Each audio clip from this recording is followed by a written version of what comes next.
الحمد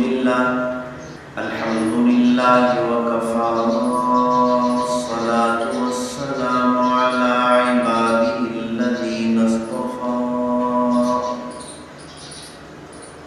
خصوصا على سيد الرسل محمد المصطفى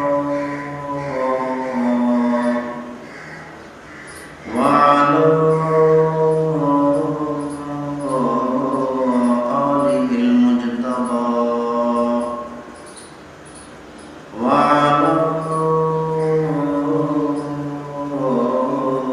أصحابه الأتقياء والأصفياء أرسله بالحق بشيرا ونذيرا وداعيا إلى الله بإذنه وسراجا منيرا أما بعد فأعوذ بالله السميع العليم من الشيطان الرجيم بسم الله الرحمن الرحيم قال رب إني دعوت قومي ليلا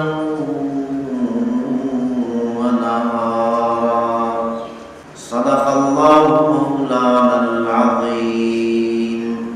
اللہ تعالیٰ نے قرآن مجید فرقان حمید میں ارشاد فرمایا وَإِذَا سَأَلَكَ عِبَادِي عَنِّي فَإِنِّي قَرِيبٌ۔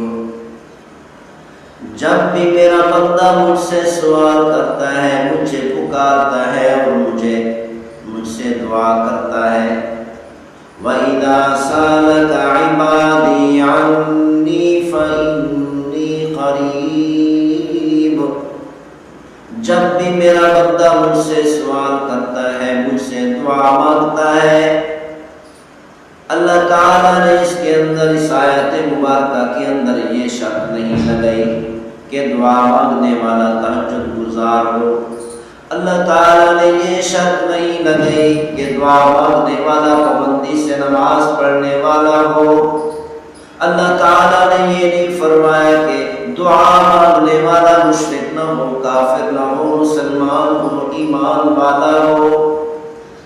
اللہ تعالیٰ نے فرمایا وَإِذَا سَأَلَكَ عِبَادِي عَنِّي فَإِنِّي قَرِيبٌ۔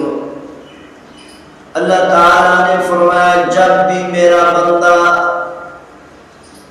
چاہے وہ مسلمان ہو یا کافر ہو یا مشرک ہو یا نماز پڑھنے والا ہو یا تہجد گزار ہو یا نوافل پڑھنے والا ہو، نیک ہو یا برائیاں کرنے والا ہو، کافر ہو یا مشرک ہو، اللہ تعالیٰ فرماتے ہیں جب بھی میرا بندہ مجھ سے سوال کرتا ہے فَإِنِّي قریب، میں اس کے قریب ہوتا ہوں۔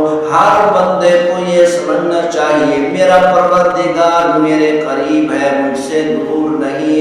یہ نہ سوچے میرا پروردگار مجھ سے دور ہے، عرش معلیٰ پر ہے، معلوم نہیں کہ میری بات سنے گا بھی صحیح یا نہیں، بلکہ اللہ تعالیٰ نے فرمایا او میرے بندے جب بھی تو مجھ سے دعا مانگتا ہے، مجھ سے سوال کرتا ہے، مجھ سے کچھ مانگتا ہے، اللہ تعالیٰ فرماتے ہیں کہ میں تیرے قریب ہوتا ہوں۔ اے میرے پروردگار تو میرے قریب کتنا ہوتا ہے؟ اللہ تعالیٰ نے فرمایا وَنَحْنُ أَقْرَبُ إِلَيْهِ مِنْ حَبْلِ الْوَرِيدِ، میں تیری شہرت سے بھی زیادہ قریب ہوتا ہوں۔ جب بھی تو مجھ سے سوال کرے گا میں تیرے قریب ہوں گا۔ اجیب دعوت الداعی اذا دعان، اللہ تعالیٰ نے فرمایا جب بھی میرا بندہ مجھ سے دعا کرتا ہے میں اس کی دعا کو قبول کرتا ہوں۔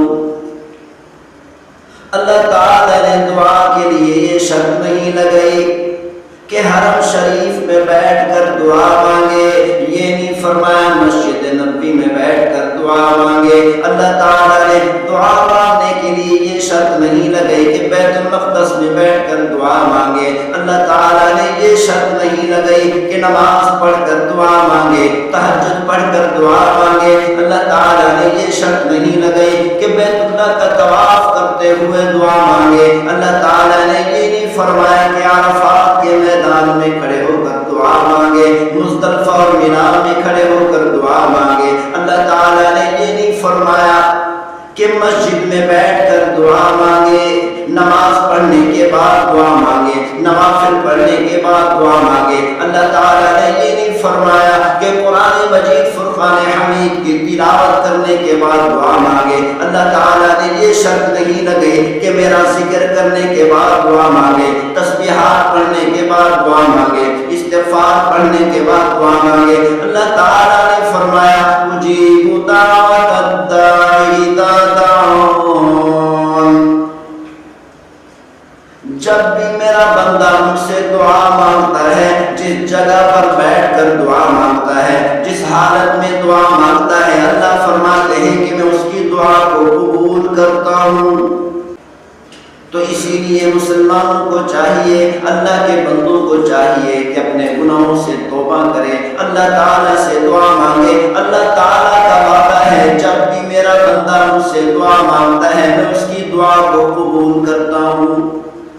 حرم شریف میں بیٹھ کر دعا مانگے قبول کرتا ہوں، مسجد نبوی میں بیٹھ کر دعا مانگے قبول کرتا ہوں، عرفات کے میدان میں کھڑے ہو کر دعا مانگے قبول کرتا ہوں، بیت المقدس میں بیٹھ کر دعا مانگے قبول کرتا ہوں، مسجد میں بیٹھ کر دعا مانگے قبول کرتا ہوں، اپنے گھر میں بیٹھ کر دعا مانگے قبول کرتا ہوں، راستے پہ بیٹھ کر دعا مانگے قبول کرتا ہوں، بازار میں بیٹھ کر دعا مانگے قبول کرتا ہوں، حتیٰ کہ اپنے بستر پر بیٹھ کر دعا مانگے تب بھی قبول کرتا ہوں۔ تو اللہ تعالیٰ نے فرمایا او میرے بندے جب بھی تم مجھ سے مانگے گا میں تیری دعا کو ضرور قبول کروں گا۔ لیکن دعا مانگنے کا طریقہ اللہ تعالیٰ نے قرآن مجید فرقان حمید میں سورہ نوح کے اندر بیان فرما دیا کہ دعا مانگنے کا طریقہ یہ ہے کہ بندے کو چاہیے کہ جب بھی دعا کرنے لگے فوراً ہی دعا مانگنا شروع نہ کر دے، یہ نہ کہنا شروع کر دے یا اللہ مجھے یہ بھی دے دے، یہ بھی دے دے، یہ بھی دے دے، یہ کام بھی کر دے، یہ کام بھی کر دے، فوراً ہی یہ دعا مانگنا شروع نہ کر دے، بلکہ دعا کے ابتدا کے اندر اپنے حالات اللہ رب العزت کو سنا دے، اپنی پریشانیاں اللہ کے سامنے رکھے، اپنی مشکلات اللہ کے سامنے بیان کرے، اپنے احوال سنائے، حتیٰ کہ اپنا دل کھول کر اللہ کے سامنے رکھ دے۔